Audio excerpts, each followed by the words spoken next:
உங்க நல்லா படிக்கணும்னா எங்க வியாபாரி ஸ்கூல் சேருங்க, கார்ப்பரேஷன் ஸ்கூலுக்கு கொண்டு போங்க. அங்கே கல்வி என்பது உரிமை, இங்க கல்விங்கிறது பிராண்ட். அப்ப மெட்ரிகுலேஷன் பள்ளி நடத்திட்டு இருக்கவங்க எல்லாரும் லாபமே பார்க்கலையான்னு கேட்டேன். வணக்கம் தோழர்களே, இன்னைய பதிவு பார்த்தீங்க அப்படின்னு சொன்னால் கல்வி மருத்துவம் இதை பற்றி தான் பேச போகிறோம். இன்னைய டயத்தில் நம்மளுடைய நாட்டில் கல்வி மருத்துவம் எந்த அளவுக்கு இருக்குது, என்ன நிலைப்பாட்டில் இருக்குது அப்படின்றத பற்றி பேச போகிறோம். சமீபத்தில் நான் ஒரு வீடியோ ஒன்று பார்த்தேன், நீயா நானா. அதில் கோபிநாத் பேசிகிட்டு இருப்பார் இல்லையா. இதில் பார்த்தீங்க அப்படின்னு சொன்னால் கோபிநாத் சில விவாதங்களை முன்வைத்தார். அதில் என்ன சொல்கிறாங்க அப்படின்னு சொன்னால், பேரண்ட் ஒரு சைடும், அதாவது அந்த ப்ரைவேட் ஸ்கூல் ஓனர்ஸ் இவங்கள ஒரு சைடு உட்கார வச்சு அவர் இன்டர்வியூ பண்ணிகிட்டு இருக்காரு. அப்போ பார்த்தீங்கன்னா பேரண்ட் நிறைய பேர் அவங்களுடைய ஆதங்கத்தை கொட்டி தீக்குறாங்க. அதாவது இந்த எஜுகேஷனல் சிஸ்டம் எப்படி இருக்குது, அங்கே எந்த மாதிரியான அளவில் ஃபீஸ் வாங்குறாங்க, ஏன் இவ்வளவு ஃபீஸ் வாங்குறாங்க, இதனால் பேரண்ட்டுக்கு என்ன மாதிரி சிரமம் அப்படின்ட்டு அவங்க கோரிக்கைகளை முன்வைக்கிறாங்க. அப்போ ஒரு ஆள் குறுக்கிடுறாரு. யார் அப்படின்னா அந்த ப்ரைவேட் ஸ்கூலோட ஓனர். அந்த ஸ்கூலோட ஓனர் என்ன சொல்கிறாரு அப்படின்னு சொன்னால், நீங்கள் இவ்வளோ பிரச்சனைகளை நீங்கள் சந்திக்கிறீங்கன்னா நீங்கள் கூட்டிகிட்டு உங்கள் ஸ்கூலை உங்கள் பசங்களை கூட்டிகிட்டு கார்ப்பரேஷன் ஸ்கூலுக்கு போங்க. இங்கே இவ்வளோ பிரச்சனை இருக்குன்னு தெரிஞ்சுன்னா உங்கள் பசங்களை கூட்டிட்டு எங்கே போங்க, கார்ப்பரேஷன் ஸ்கூலுக்கு போக வேண்டியது தானே நீங்கள் அப்படின்ட்டு ஒரு சத்தம் போட்டு ஒரு அதிகாரத்தோட சொல்கிறார். ஆனால் உங்க நல்லா படிக்கணும்னா எங்க வியாபாரி ஸ்கூல் சேருங்க, கார்ப்பரேஷன் ஸ்கூலுக்கு கொண்டு போங்க. நம்ம நாட்டில் பேசிட்டு அவங்களாம் பார்த்தீங்கன்னா இன்னும் ஸ்கூல் நடத்திக்கிட்டு இருக்காங்க அதிக ஃபீஸோட. இதுவே நீங்களோ இல்லை நானோ அவருடைய ஆட்சி அதிகாரத்தில் இருந்திருந்தோம் என்ன பண்ணியிருப்போம் அப்படின்னு சொன்னால், கண்டிப்பாக அவங்க ஸ்கூலை தரவாக செக் பண்ணி எந்த மாதிரியான ஃபீஸ் வாங்குறாங்க, எவ்வளோ வாங்குறாங்க, ஆடிட்டிங் அனுப்பி அந்த ஸ்கூலை என்ன பண்ணியிருப்போம், மூடி இருப்போம். ஒரு கவர்மெண்ட்டுக்கு எதிராக அந்த ஆள் பேசுகிறான். ஒரே ஒரு தனிநபர், ஒரு ப்ரைவேட் ஸ்கூலோட முதலாளி கவர்மெண்ட்டுக்கு எதிராக பேசுகிறான். ஆனால் நம்ம யாராலையுமே எதுவுமே பண்ண முடியல. ஏன்னா அந்தளவுக்கு அவனுக்கு பொட்டன்ஷியல் இருக்குது, சமுதாயத்தில் இருக்குது. ஏன் இருக்குது அப்படின்னு சொன்னால், இப்போ ஒரு ப்ரைவேட் ஸ்கூல் நடக்குதுன்னு சொன்னால் அவன் ஏன் அவ்வளோ ஃபீஸ் வாங்குறான்? கவர்மெண்ட்டுக்கு தெரியாமல் அவனும் வாங்க போகிறது இல்லை. அவனு சந்திரமண்டலத்தில் போய் ஃபீஸ் வாங்குறான், இல்லை செவ்வாய் கிரகத்தில் போய் ஃபீஸ் வாங்குறான்னா நம்ம நாட்டில் தானே ஃபீஸ் வாங்குறான். அப்போ அவனுக்கு அவ்வளோ தில்லா அவன் அவ்வளோ ஃபீஸை கேட்குறான் அப்படின்னு சொன்னால், அந்த ஃபீஸோடைய அந்த கட்டுப்பாடை ஏன் அரசு விதிக்க தவறுது? சரிங்களா? இவ்வளவு அதிக ஃபீஸை அவன் இங்கே வாங்குறதுக்கு யார் அவனுக்கு ரைட்ஸ் கொடுக்கறது? அரசாங்கம் தானே கொடுக்குது. அவனா அரசாங்கத்துக்கு மாமனா இல்லை மச்சானா இல்லை சொந்தக்காரனா? ஏன் இவ்வளோ ஃபீஸ் வாங்க அவனுக்கு யார் அனுமதி கொடுக்கறது? அப்போ அரசாங்கம் அவனுக்கு கொடுக்குதுன்னா சம்திங் ஏதோ அங்கே மிஸ்ஸிங் தானே அர்த்தம்.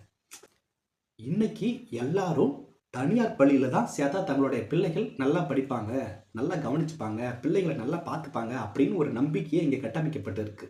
அப்பொழுது இவ்வளவு கோடி மக்களால் தேர்வு செய்யப்பட்ட அரசால், அரசாங்க ஆட்சியாளர்களால் கொடுக்க முடியாத ஒரு தரமான கல்வியை ஒரு முதலாளி, தனியார் பள்ளி முதலாளி கொடுத்து விடுவான் என்றால் இந்த அரசாங்கம் எதற்கு, இந்த ஆட்சி எதற்கு இந்த நாட்டில்? நான் சொல்றது உங்களுக்கு புரியுதுங்களா? இவ்வளவு பொட்டன்ஷியல், இவ்வளவு நிதி நிலைமையை கையில் வச்சிருக்கக்கூடிய ஒரு பெரிய அரசாங்கம், மக்களால் உருவாக்கப்பட்ட 8 கோடி மக்களால் உருவாக்கப்பட்ட 150 கோடி நாட்டில் மக்கள் வாழ்கின்ற ஒரு நாட்டில் இவ்வளவு பெரிய அரசாங்கத்தால் கொடுக்க முடியாத அந்த நல்ல கல்வியை ஒரே ஒரு தனி முதலாளி கொடுத்து விடுவான் என்றால் இந்த ஆட்சி எதற்கு, இந்த ஆட்சியாளர்கள் எதற்கு நமக்கு, இந்த அரசாங்கம் எதற்கு நமக்கு? எல்லாரும் லாபமே பார்க்கலையான்னு கேட்டேன். லாபம் இல்லாம நாங்க வாழ்ந்துட முடியுமா? அதானே கேக்குறேன். வேற வேலை வெட்டி கிடையாது, லாபம் எல்லாம் நடத்த முடியாது சார். உங்களுக்கு விருப்பம் என் ஸ்கூல்ல சேருங்க சார். உங்க ஸ்கூல் கார்ப்பரேஷன் எவ்வளவு ஸ்கூல் சார் இருக்கு? நீங்க தயவு செய்து இங்கே சரி எங்கேயும் சரி அரசு பள்ளிக்கூடத்தை மலினமாக பார்வை முதல்ல நிறுத்துங்க. எல்லாருமே தெரியுது இல்லை? அப்போ அந்த பிரைவேட் ஸ்கூலுக்கு ஃபீஸோடைய ஸ்ட்ரக்சரை கொடுத்து நீ இவ்வளோதான் ஃபீஸ் வாங்கணும், இதுக்கு மேலே வாங்கினா உங்கள் ஸ்கூலை மூடி சீல் வைக்கும் கவர்மெண்ட்டு அப்படின்னு ஏன் யாருமே சொல்லலை? நல்லா கவனிச்சிங்களா? இப்போ இவன் இவ்வளோ ஃபீஸ் கொள்ளை அடிச்சுக்கிட்டு இருக்கிறத கவர்மெண்ட் பார்க்குது. கார்ப்பரேஷன் ஸ்கூலுக்கு போ அப்படின்னு நம்ம அதிகாரமாக கத்துறான், அதையும் கவர்மெண்ட் பார்க்குது. அப்போ இங்கே கார்ப்பரேஷன் ஸ்கூல் ரொம்ப மட்டமா? நான் சொல்கிறது உங்களுக்கு புரியுதுங்களா? அப்போ கார்ப்பரேஷன் ஸ்கூல் எதுவுமே இங்கே சரியில்லையா?